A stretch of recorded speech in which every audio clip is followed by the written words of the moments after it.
இன்னொரு காட்சி இருக்கானு பாரு. அதனாலதான் நானும் என்னால முடிஞ்ச அளவுக்கு நானும் கட்டி கட்டி பார்த்து வெட்டிட்டேன். ஏன்னா ஒண்ணுமே வீடியோவே இல்லை. அங்கேயும் ஒண்ணும் கிடையாது, இங்கேயும் ஒண்ணும் கிடையாது.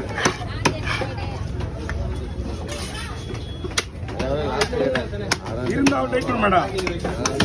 எனக்கு நீ கத்துறதுனால நான் அவனுக்கு கட்டுறேன். ரைட்டு இருட்டில் வந்த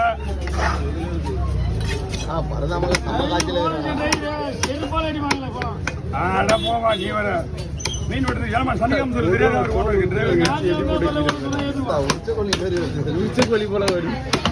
நாங்க என்ன வேணும் உட்காந்துருக்கீங்க. அங்க வெட்டா தானே வெட்டுறது. இங்கே இருக்குமா? தனியா கொஞ்சம் கிளீன் பண்ணிக்கலாம். எடுத்துட்டு போயிருக்கேன். தனியா